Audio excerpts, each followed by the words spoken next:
तसेंग थोखिबा असेंग वारी अमा ngasisu jene nasina puduna laksari wari asi lijaba matamda ai haina dumuk lijagi wari sigi mamingdi thawai yautraba hakchangna thaban chomba yauksangi numit humni janma numini aisha ayuk ngana hawalaga irujaraga imanaba boiton hoida chali matam sida boiton di hawgatri aina boiton gi manakta changduna boiton bu hawdoi boiton yam tanna hawgali ngahak leiraga boiton su mai mit taba thokre aina magi kada phone yengduna lei mai mit taba loraga boiton do amuk changi aduga aina boiton da hai ngasidi kai kai da thaban chalu seba boiton na khumi ngasidi akoi sai hoidoina nairurasi aina mu hai ado ngasidi gari gi thaudo nangna halko handak marakti koi ba chatpa leptrabani na aisha khara kureba masidagi boitona gari gi thaudo han ge hari boiton ga aiga ngahak wari sanarba matungda aishu yumda lai imana aingonda hai ngasidi thabal chalurano ima mang kaya noite aina mu hai as khoi ma sidi imagi mangdo maku mang oiramgani kaishu tawroiba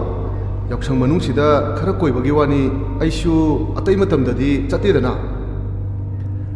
aigi wahi si tabada imado wa makha takhidre adubu imagi maithungda ahungba nuwaitaba amadi aina uba phangi aishu aigi ka da changduna upu hangdoklaga horen thawan chongba chatpada setnadaba dress khali dress khanba loraga ai chaksangda chak chaba mung changi matamsa nungthingi pungani mung tare aina chak chari ngai matamda boiton do amuk lai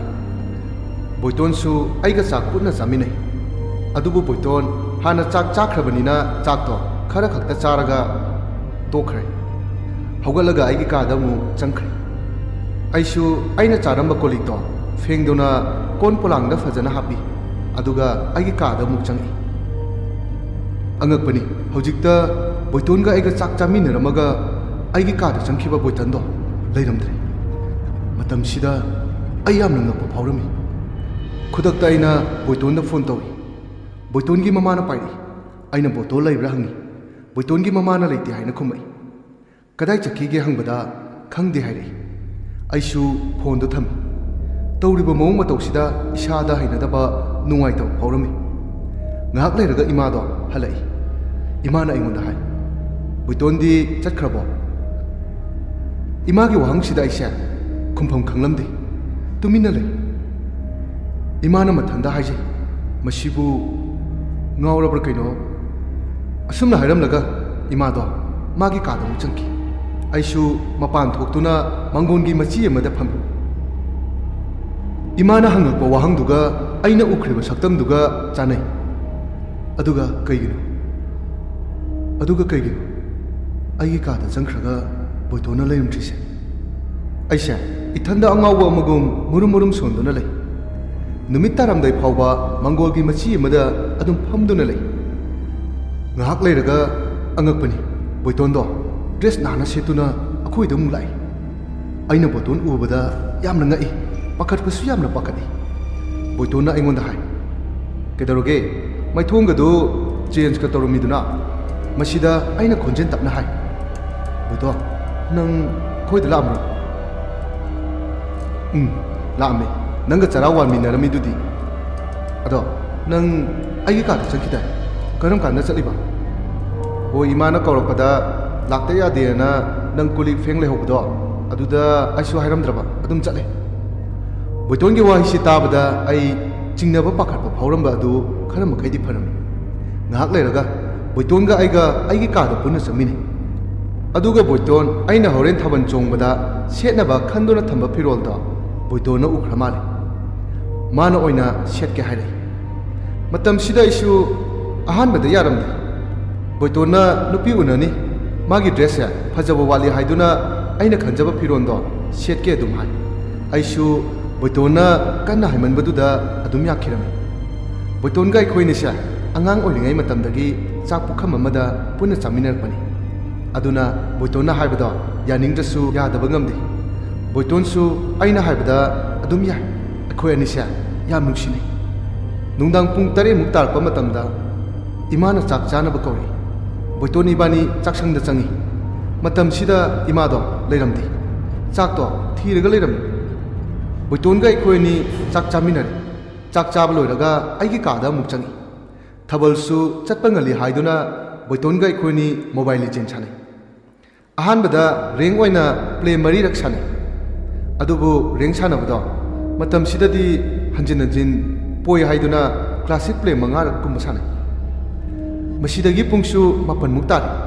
ꯑꯩꯈꯣꯏ ꯑꯅꯤ mobile legend ꯁꯥꯟꯅꯕꯗꯨ ꯂꯣꯏꯔꯒ ꯆꯠꯂꯁꯤ ꯍꯥꯏꯗꯨꯅ ꯑꯩꯈꯣꯏ ꯑꯅꯤ ꯆꯠꯂꯤ ꯑꯩꯅ ꯊꯣꯡ ꯍꯥꯡꯗꯨꯅ ꯆꯠꯀꯦ ꯇꯧꯕꯗ ꯏꯃꯥꯅ ꯍꯥꯏ ꯀꯗꯥꯏꯗ ꯆꯠꯇꯣꯏꯅꯣ ꯑꯩꯅ ꯏꯃꯥꯗ ꯍꯥꯏ ꯀꯩꯅꯣ ꯏꯃꯥ ꯊꯥꯕꯜ ꯆꯠꯇꯣꯏꯅꯦ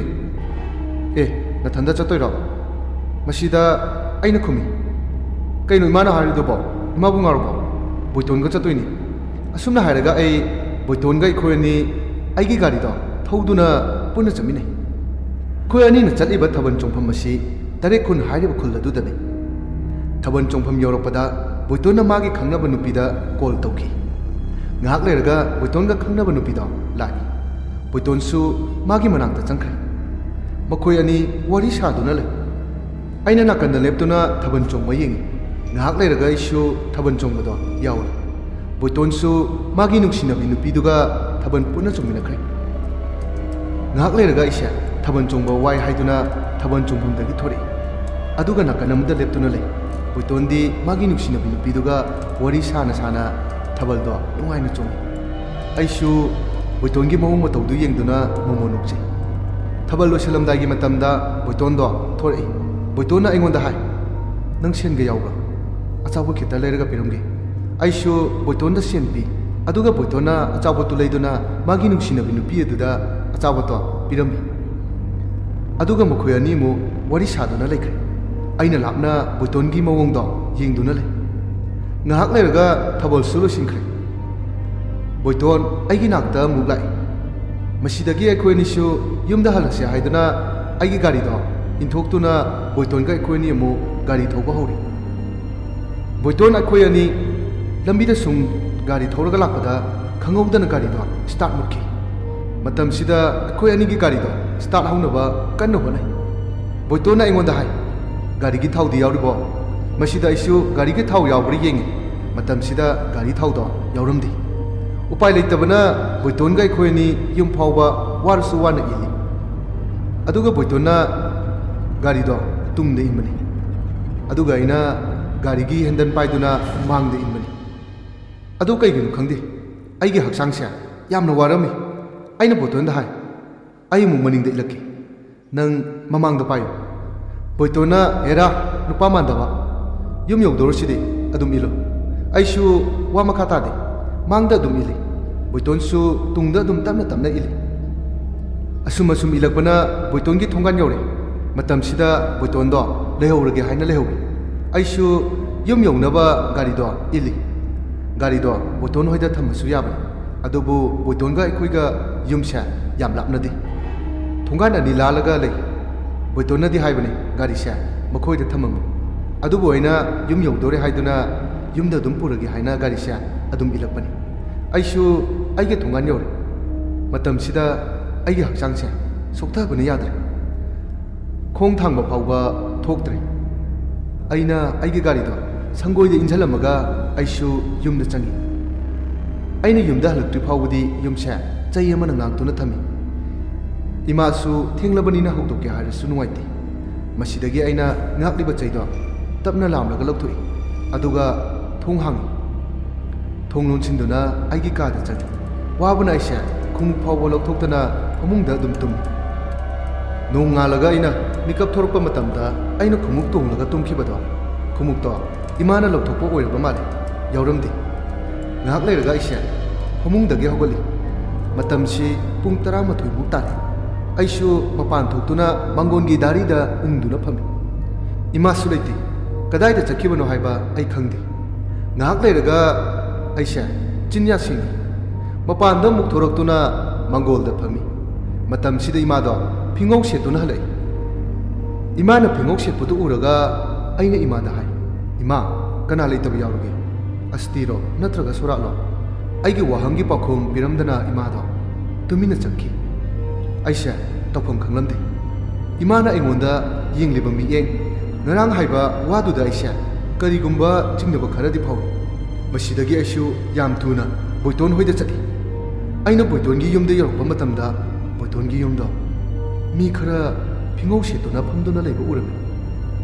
mangolda boitongi photo angauba phi magi mathakta aduga boitongi mamana boitonbu kauraga kana tingthari masi ubada aisha tawpham khangdaba angauba amagu boitongi sumang matonsida tumine leptuna le mitki pisu takhiba khangaude ngarang aigi mitta ukhiba thokiba thodoktuga hairagadi tawramliba matawse mangla taibangla haiba haifam khanglamdi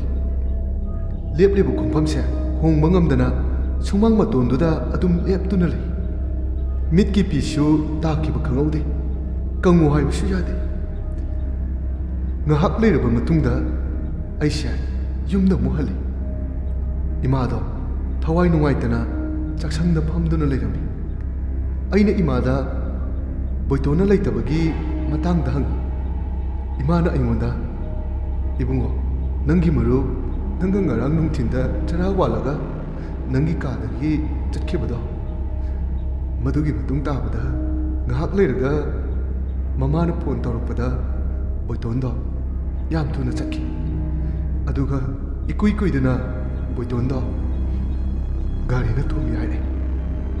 imana boito leitabagi nangonda phana kana haiba adubu nangdi nangna thokpa pangangda ngangduna le ima su topham khangdabana wa maka taba ngamdi ngarang nangna nathanda thaban chongba chappada imana kanaga chattoino hangba matamda nangna boitonga chatni haina nathanda chakkibado matamduda imagi thamosya puba ngamdi imagi wahising asi tabada aisha khongdagi kok phawba tu chuba khangaudi mitki pisu taba lepti wakhal tarakpada aisha ningamdaba nungaitaba kaya ama phawrami matam khara leiraba matungda boitongi mongphamda aina leimana ama kali aduga ithanta haise boito karigino thawai yaudaba nangi hakchangna aigi mitta adum uhalliba masira marup amagi mafamda ulliba nungsiba haibada asumna nungthakta yengduna boitonbu kauraga ai ithanda kapjarami masini aigi asingba thokhiba wari ngasi mayamgi mafamda wari silijaba matamda soikiba lankhiba kaya ama yaurabasu hanna hanna ngakpiyo haiba wafamsi mayamgi mafamda